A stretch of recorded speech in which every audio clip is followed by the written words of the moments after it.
Hello. Till now we have studied about the demand.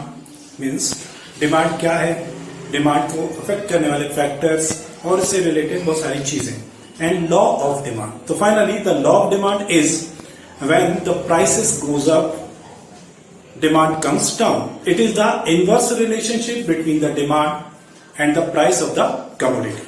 ठीक है, तो जो लॉ ऑफ डिमांड है वो सिर्फ ये एक्सप्लेन करता है कि अगर किसी चीज की प्राइस अफेक्ट होती है, मतलब प्राइस चेंज होती है, तो उसकी डिमांड पर चेंज आता है. डिमांड जो है उसके इनवर्स अपोजिट डायरेक्शन में जाती है. लेकिन लॉ ऑफ डिमांड इस चीज के बारे में कोई स्टडी नहीं करता है या कोई एक्सप्लेनेशन नहीं देता है कि डिमांड पर कितना इफेक्ट आएगा. ठीक है, मीन्स अगर प्राइस में कोई चेंज होगा तो क्वांटम ऑफ डिमांड कितना अफेक्ट होगा वो नहीं बताता है. यहां पे लिखा हुआ है law of demand gives us the direction of change in the demand but not the magnitude of demand. Magnitude of demand का मतलब क्वांटम ऑफ डिमांड, कि डिमांड पर कितना इंपैक्ट आएगा इस चीज के बारे में एक्सप्लेन नहीं करता है. तो इसी चीज को सॉल्व करने के लिए हमने एक नई चीज कंसेप्ट बनाया. Therefore the concept of elasticity of demand came into the existence was developed to measure the magnitude of change in demand. मतलब ये कि अगर प्राइस में चेंज आएगा तो डिमांड पर उसका कितना इंपैक्ट आएगा इस चीज को फाइंड आउट करने के लिए हमने एक कंसेप्ट डेवलप किया जिसको कहा जाता है ये इलास्टिसिटी ऑफ डिमांड. ठीक है, तो ये जो इलास्टिसिटी ऑफ डिमांड है ये बताता है कि कितना क्वांटम प्राइस चेंज होने पर डिमांड पर आएगा. ओके, तो यहां पर मैं एक्सप्लेन कर रहा हूं आपको what is the elasticity of demand. तो simply it refers to percentage change in demand for a commodity with respect to percentage change in the factor affecting the demand for that commodity. मतलब ये है कि यहां पर जो आपके demand को अफेक्ट करने वाले फैक्टर्स हैं उसमें अगर कोई वेरिएशन आता है तो उसके रिस्पॉन्स में उस पर्टिकुलर चीज की डिमांड पर कितना इंपैक्ट आएगा, इस चीज को हम बोलते हैं elasticity of demand. Again it refers to percentage change in demand for a commodity. ये एक परसेंटेज में एक्सप्रेस करता है कि अगर कोई फैक्टर चेंज होता है जो कि डिमांड को अफेक्ट करने वाला फैक्टर है तो उसमें जितना चेंज आएगा उसके अगेंस्ट में डिमांड में कितना परसेंट चेंज आएगा.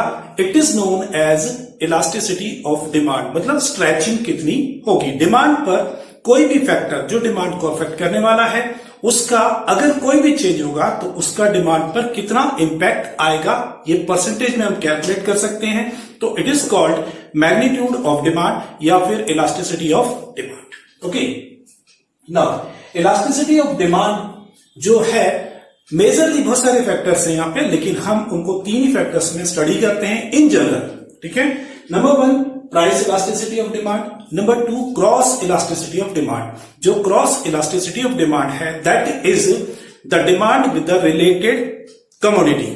ठीक है, जो price of the related commodities हैं उसका पर्टिकुलर कमोडिटी की डिमांड पर क्या इंपैक्ट आता है, इसको हम बोलते हैं क्रॉस इलास्टिसिटी ऑफ डिमांड. इससे पहले मैं आपको बता चुका हूं कि there are 2 types of related goods. One is complementary goods and the other one is substitute या सप्लीमेंट्री ऑफ गुड्स.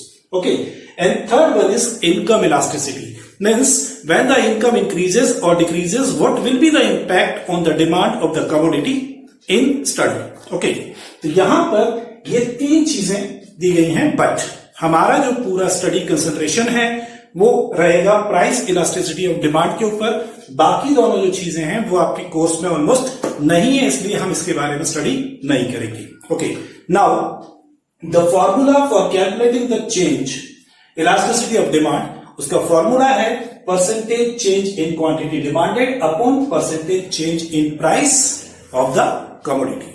मतलब ये है कि आपको दो अलग अलग प्राइस और दो अलग अलग क्वांटिटी, मतलब ये है कि क्वांटिटी चेंज हो रही है due to change in price.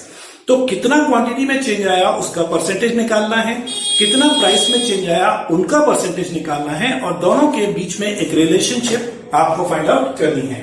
तो formula is percentage change in quantity demanded upon percentage change in price of the commodity. Okay, इस फॉर्मूले को हम अल्टरनेटिवली ऐसा भी लिख सकते हैं delta Q upon delta P into P upon Q.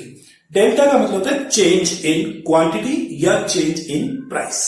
तो we can say delta Q is equal to new quantity means after the change in price and previous quantity before the change in price. यह है delta P new price and this is the old price, मतलब price change होने के पहले जो price थी और price change होने के बाद जो प्राइस है उनका डिफरेंस है। ठीक है, यहां पे ये क्लियरली लिखा हुआ है P इज प्रीवियस क्वांटिटी मतलब original quantity, Q means P means original price और Q मीन्स ओरिजिनल क्वांटिटी। इस तरीके से आप इस फॉर्मूले से भी कैलकुलेशन कर सकते हैं। ओके, नाउ अब मैं आपको एक्सप्लेन करने जा रहा हूं कि factors affecting the price elasticity, वो कौन कौन से फैक्टर हैं जो प्राइस इलास्टिसिटी को भी अफेक्ट करते हैं। ठीक है, वन आफ्टर वन मैं आपको इसको एक्सप्लेन करूंगा, फिर इसके बाद कुछ इससे रिलेटेड चीजें हैं वो मैं आपको एक्सप्लेन करूंगा। तो first of all nature of the commodity, इसका प्राइस इलास्टिसिटी पर क्या फर्क पड़ता है वो बता रहा हूं। Necessity comfort, necessity goods, comfort goods और लग्जरी गुड्स। अगर कोई चीज जिसके बारे में हम बात कर रहे हैं, if it is necessity of life, ठीक है, तो प्राइस में चेंज होने पर उसकी डिमांड पर बहुत ज्यादा इंपैक्ट नहीं आएगा, बहुत माइनर सा इंपैक्ट आएगा और मे भी के इंपैक्ट ना भी आए। ठीक है, कंफर्ट के जो गुड्स होते हैं जो हमारी लाइफ को थोड़ा सा इजी बनाते हैं, ठीक है, अगर उनकी प्राइस में कोई वेरिएशन आता है तो उसकी डिमांड पर इफेक्ट कंपैरेटिवली नेसेसिटी से ज्यादा आता है। ठीक है, मतलब ये कि जैसे कार है या फिर घर के अंदर पंखे, टीवी, फ्रिज, कूलर जैसी चीजें जो हमारी लाइफ को कंफर्ट बनाती हैं। ठीक है, तो ऐसी चीजों की अगर प्राइस में कोई वेरिएशन आता है तो इनकी डिमांड में काफी तेजी से वेरिएशन आता है, मतलब percentage change in demand will be more than percentage change in price. And luxury goods जो बहुत ही ज्यादा आपकी लाइफ को लग्जरी प्रोवाइड करते हैं, तो ऐसे जो गुड्स होते हैं उनकी जो डिमांड होती है उस पर प्राइस इलास्टिसिटी कंफर्ट से भी बहुत ज्यादा होती है। Okay, next is availability of the substitute.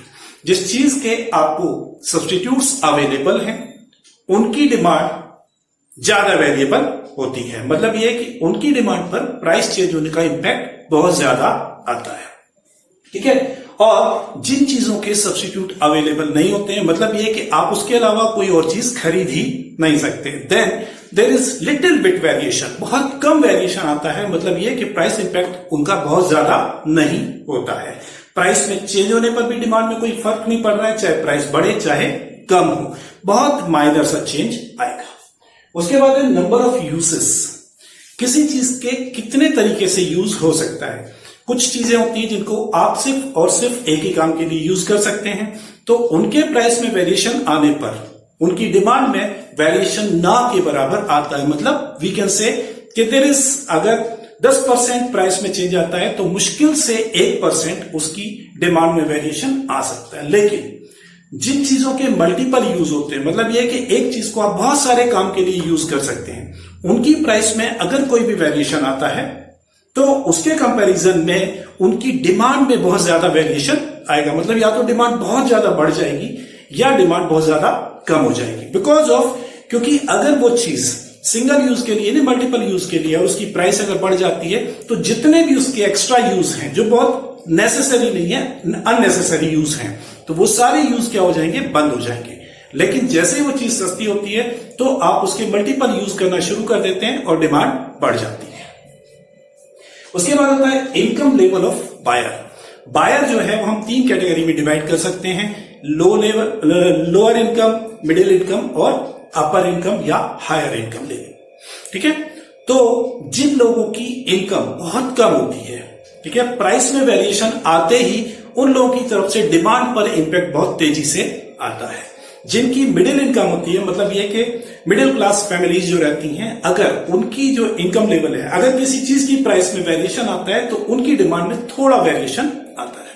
और जो लोग अपर क्लास में हैं, मतलब रिच हैं, उनको अगर प्राइस बढ़ जाती है या कम हो जाती है तो उनको उससे कोई फर्क नहीं पड़ता है, तो उनकी तरफ से डिमांड में जो वेरिएशन आता है वो बहुत ही नेग्लिजिबल होता है, मतलब ये कि उनकी तरफ से डिमांड में कोई फर्क नहीं पड़ता है।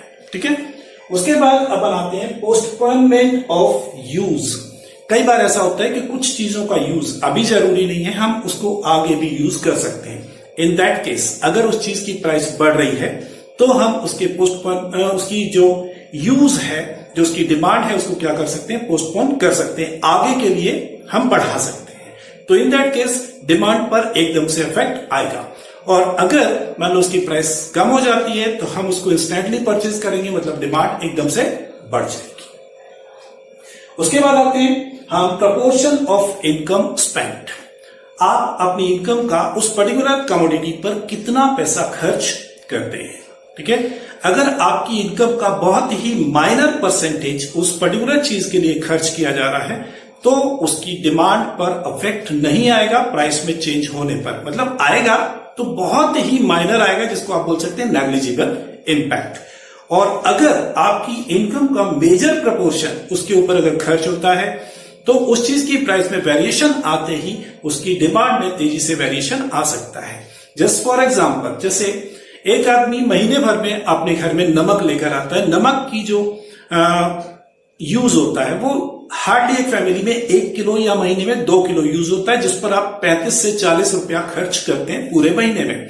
अब ऐसी सिचुएशन में मतलब यह कि अगर आपकी टोटल मंथली एक्सपेंडिचर 50,000 रुपए है तो उसमें नमक का खर्च आपका मैक्सिमम से मैक्सिमम होगा तो 100 रुपीज पर मंथ होगा। मतलब यह कि आपकी इनकम का बहुत बहुत बहुत ही माइनर पोर्शन उसके ऊपर खर्च हो रहा है।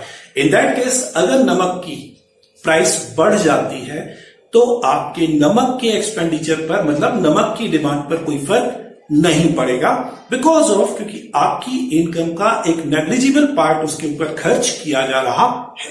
ठीक है, और आपके यहां जो महीने भर में कपड़ों के ऊपर खर्च होता है, ठीक है, जो गारमेंट्स आप खरीदते हैं, सपोज करें कि 50,000 में से कम 15,000 रुपए महीने के आप कपड़े खरीदते हैं, तो इन दैट केस अगर कपड़ों के रेट्स बढ़ जाते हैं तो हो सकता है कि आप कपड़ों की डिमांड कम कर दें। क्यों? क्योंकि 50,000 में 15,000 रुपए, मतलब ये कि 30% आपका वहां पे मेजर खर्च हो रहा है, तो वहां पे आपकी डिमांड क्या हो सकती है, कम हो सकती है। तो इट डिपेंड्स कि आपकी टोटल इनकम का कितना पैसा किस चीज के लिए खर्च किया जा रहा है। अगर वो नेग्लिजिबल है तो आपकी डिमांड पर उस पर्टिकुलर कमोडिटी के लिए कोई वेरिएशन नहीं आएगा, और अगर आप मेजर खर्च करते हैं उस चीज के लिए तो आपकी डिमांड पर इफेक्ट आएगा। मतलब यह कि आपकी तरफ से उसकी डिमांड या तो बढ़ जाएगी या कम हो जाएगी। उसके बाद आते हैं हम price level of commodity. There are 2 types of commodity, जिसको हम बोल सकते हैं एक बहुत सस्ती और एक बहुत महंगी। ठीक है, तो जो चीजें बहुत सस्ती होती हैं, अगर उनकी प्राइस में कोई वेरिएशन आता भी है तो उनके कारण डिमांड पर कोई फर्क नहीं पड़ता है, बिकॉज ऑफ क्योंकि उससे आपके बजट पर कोई फर्क नहीं पड़ता है, या नॉर्मल आदमी के बजट पर कोई खास फर्क नहीं पड़ता है, ही कैन अफोर्ड। इसलिए ऐसी चीजों की डिमांड जो कि बहुत सस्ती होती हैं, उनकी प्राइस में अगर वेरिएशन आता है तो डिमांड पर कोई चेंज नहीं आता है। ठीक है, इंपैक्ट आता है लेकिन वो नेग्लिजिबल इंपैक्ट होगा। लेकिन अगर वही चीज बहुत कॉस्टली होती है, ठीक है, तो उसकी प्राइस में अगर कोई भी वेरिएशन होता है तो डिमांड पर इंस्टेंटली इंपैक्ट आता है, और वो लार्ज स्केल में या बड़े पैमाने पर उसका इंपैक्ट आता है। इसके बाद आते हैं हैबिट ऑफ कंज्यूमर्स के ऊपर।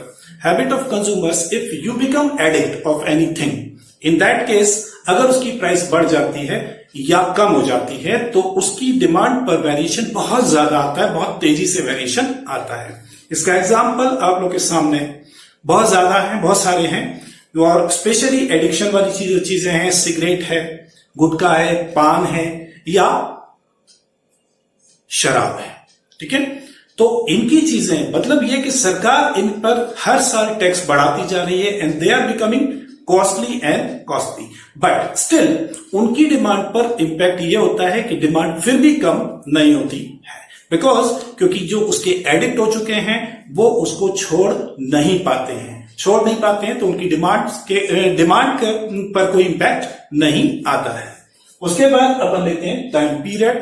टाइम पीरियड में यह है कि कितने टाइम में आप अपनी जो इच्छाएं हैं, जो अपनी डिमांड है, उसको एडजस्ट कर सकते हैं। अगर शॉर्ट स्पान ऑफ टाइम है, इन दैट केस आप अपनी डिमांड्स को इंस्टेंटली एडजस्ट नहीं कर पाते हैं, इसलिए इंपैक्ट ऑन डिमांड नहीं होता है। लेकिन लॉन्ग टाइम पीरियड अगर हम देखते हैं तो उसमें हम हमारी डिमांड को एडजस्ट कर सकते हैं, हम हमारी हैबिट्स को चेंज कर सकते हैं। एंड लॉन्ग पीरियड में अगर हम देखें तो डिमांड पर फर्क पड़ सकता है किसी भी चीज की प्राइस में चेंज आने के ऊपर। ओके, और अब मैं आपको अगली जो चीज दिखाने जा रहा हूं या समझाने जा रहा हूं उसके बारे में, ये मैं आपको बता रहा हूं degree of elasticity.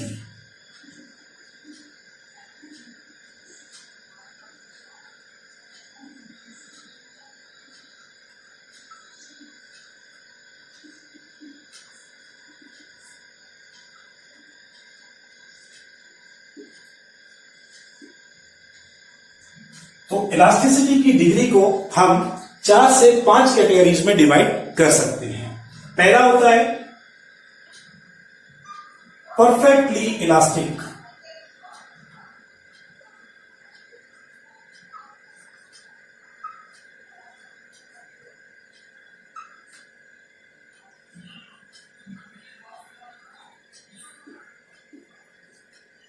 Perfectly elastic का मतलब होता है कि जब without change in price of the commodity, अगर उसकी डिमांड बढ़ जाती है या कम हो जाती है, means the price is same but the demand are इधर इंक्रीजिंग और डिक्रीजिंग, तो उसको हम बोलते हैं परफेक्टली इलास्टिक डिमांड। इसमें हम जो ग्राफ बनाएंगे वो इस तरीके से बनेगा, ठीक है।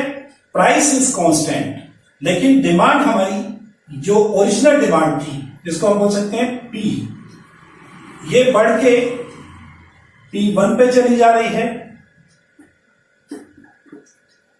P नहीं, हम इसको Q लिखेंगे, Q, और ये Q1, ये हमारी प्राइस है और डिमांड इस तरफ भी जा सकती है, तो ये Q2। यहां पर हम देख रहे हैं कि जो ग्राफ मेरा बना हुआ है, क्वांटिटी, डिमांड यहां पर है, प्राइस यहां पर है। प्राइस इज कांस्टेंट, प्राइस अपनी जगह सेम है, लेकिन फिर भी डिमांड या तो बढ़ गई है या कम हो गई है। तो इस सिचुएशन को हम बोलते हैं परफेक्टली इलास्टिक डिमांड। मतलब यहां पे डिमांड चेंज हो रही है without the change in the price of the commodity, और इवन ये कि वेरी नेग्लिजिबल प्राइस में चेंज होने पर भी डिमांड में अगर बहुत ज्यादा चेंज आता है तो उसको बोलते हैं perfectly elastic demand. Second one is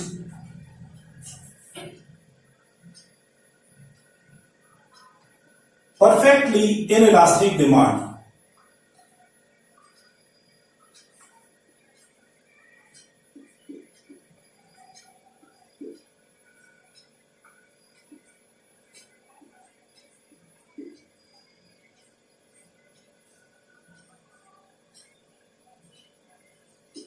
कुछ कमोडिटीज ऐसी होती हैं जिनकी प्राइस में वेरिएशन होने पर भी डिमांड में कोई वेरिएशन नहीं आता है, ऐसी चीजों को हम बोलते हैं perfectly inelastic demand.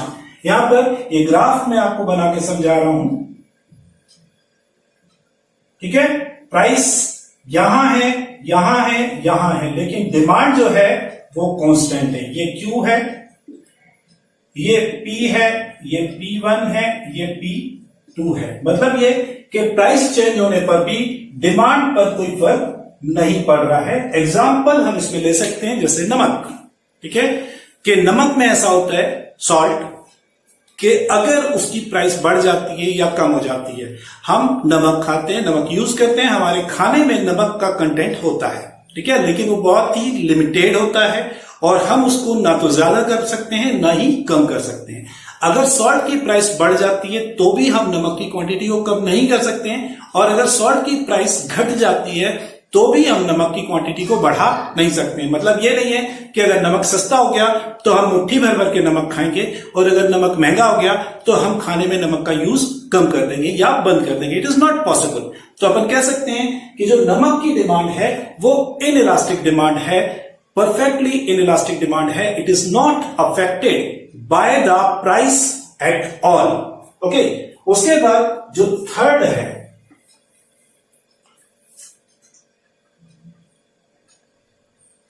that is unitary elastic।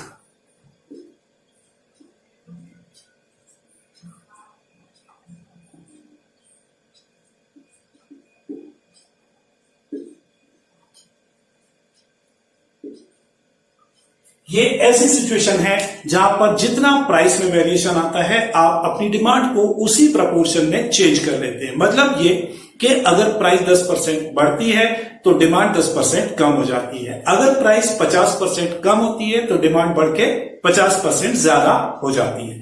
तो ऐसी कमोडिटीज को हम बोलते हैं यूनिटरी इलास्टिक डिमांड कमोडिटीज, और इसको हम बोलते हैं unitary price elasticity of demand. इसको हम जब बनाते हैं तो इट बिकम्स 45 डिग्री का एंगल आता है कि जितना हमारी डिमांड में चेंज, प्राइस में चेंज आएगा, एग्जैक्टली उतना ही हमारी डिमांड में चेंज आएगा। ठीक है। Fourth one is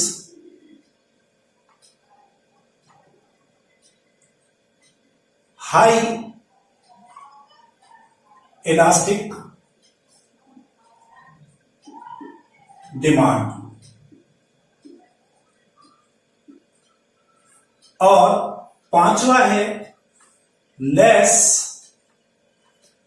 elastic demand. ये दो और टाइप हैं।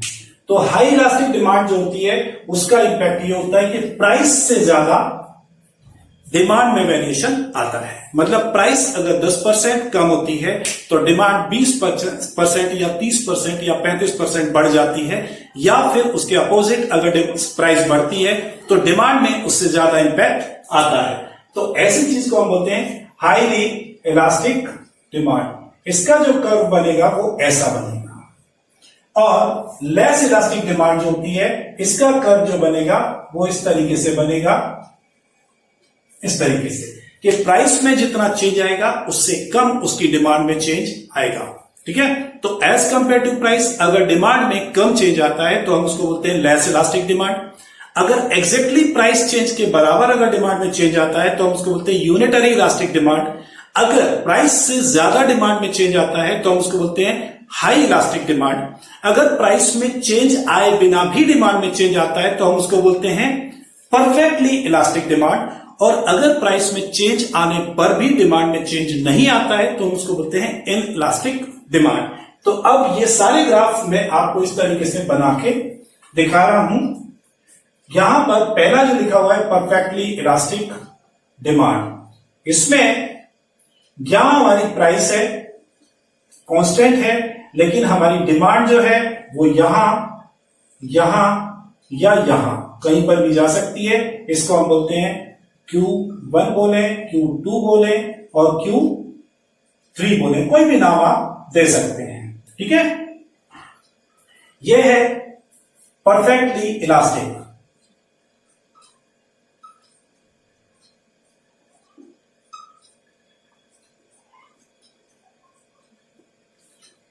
दूसरा जो मैं आपको बना के दिखा रहा हूं, दिस इज, यहां पे क्वांटिटी हमारी फिक्स है Q, प्राइस हमारी यहां यहां या यहां, ये P1 P2 P3, मतलब ये कि प्राइस वेरिएट हो रही है लेकिन क्वांटिटी में कोई चेंज नहीं आ रहा है। ये परफेक्टली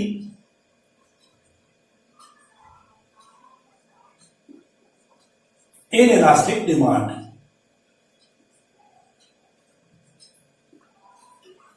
तीसरा मैं यहां पे बना रहा हूं आपको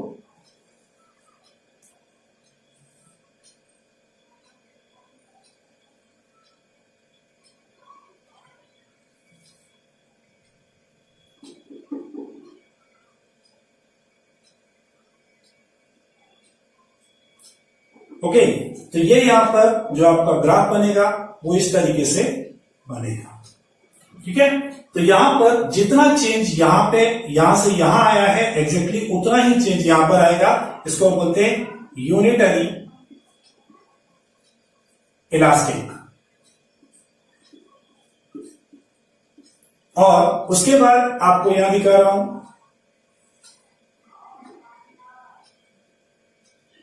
प्राइस में जो चेंज आया है। ठीक है। प्राइस यहां से यहां आई है। ठीक है। लेकिन डिमांड जो है वो आपकी पहले यहां थी, अब डिमांड यहां आ गई है। मतलब यहां प्राइस में जो वेरिएशन आ रहा है P1 और P2, ये Q1 और Q2, ये हम बोलते हैं मोर या हाई इलास्टिक डिमांड।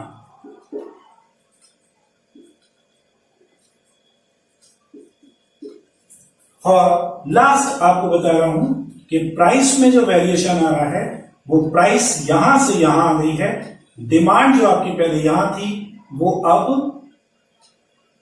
यहां आ गई है। तो प्राइस का जो वेरिएशन है P1 P2, क्वांटिटी में जो वेरिएशन आया है वो कम आया है, तो ये कहलाती है लेस इलास्टिक डिमांड। ओके, तो ये पांचों टाइप की जो डिमांड है इसको हम ग्राफिकली एक ग्राफ में इस तरीके से भी शो कर सकते हैं, जो मैं आपको यहां पर बता रहा हूं।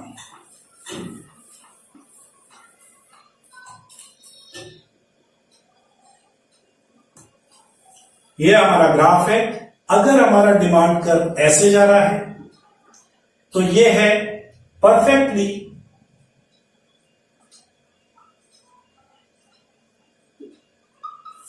इलास्टिक।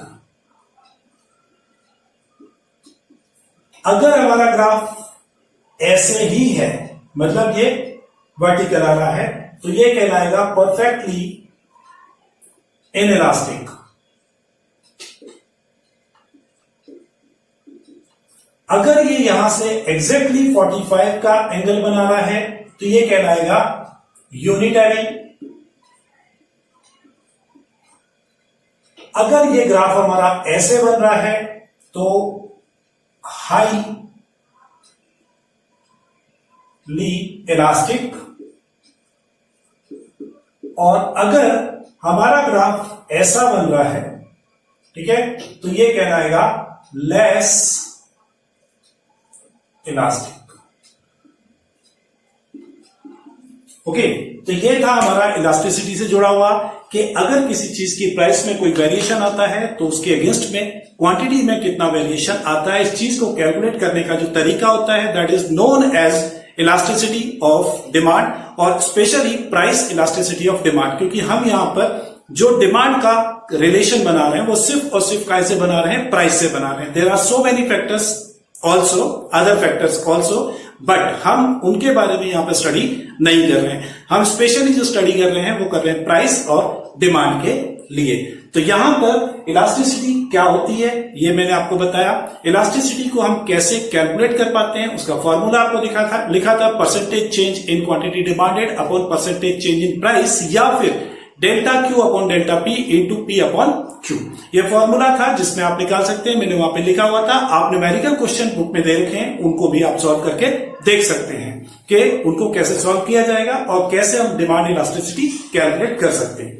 फिर यहां पर आपको मैंने बताया आज कि डिग्री ऑफ इलास्टिसिटी क्या है। तो degree of elasticity is simple is responsiveness of the change in quantity against the change in price of the commodity. कि प्राइस के चेंज के अगेंस्ट में डिमांड कितना रिस्पॉन्ड करती है, ज्यादा या कम, और इवन ये कि नहीं या फिर विदाउट चेंज भी रिस्पॉन्ड करती है। तो वो सारी डिग्री कहलाती हैं। डिग्री को हमने 5 कैटेगरी में यहां पे डिवाइड किया हुआ है। 5 में एक है इनइलास्टिक डिमांड, एक है हाई परफेक्टली इलास्टिक डिमांड, एक हाई इलास्टिक, एक लेस इलास्टिक और एक perfectly elastic unitary elastic demand. ठीक है, मैं उनको फिर से आपको एक बार एक्सप्लेन कर रहा हूं। When there is change in quantity demanded even without the change in price of the commodity, हम उसको बोलते हैं हाईली या परफेक्टली इलास्टिक डिमांड। ठीक है, उसके बाद if there is change in price but there is no change in quantity demanded at all, तो उसको हम बोलते हैं परफेक्टली इनइलास्टिक डिमांड। तीसरा होता है when there is exactly equal change in price and equal change in quantity demanded. अगर 10% price बढ़ी तो 10% क्वांटिटी डिमांडेड कम हो गई, या 10% प्राइस अगर कम होती है तो 10% क्वांटिटी डिमांडेड बढ़ जाती है। तो उसको हम बोलते हैं कि एग्जैक्टली सेम रिस्पॉन्स आ रहा है, तो वो कहलाता है यूनिटरी इलास्टिक डिमांड। और फिर उसके बाद दो और हैं, हाईली और लेस इलास्टिक। हाईली में प्राइस से ज्यादा डिमांड पर चेंज आता है as compare to price. Demand पर जब ज्यादा चेंज आता है तो हम उसको बोलते हैं हाईली इलास्टिक डिमांड, और जब प्राइस के कंपैरिजन में डिमांड में कम चेंज आता है तो उसको हम बोलते हैं लेस इलास्टिक डिमांड। इस तरीके से आज डिमांड का मेरा ये चैप्टर खत्म होता है। ओके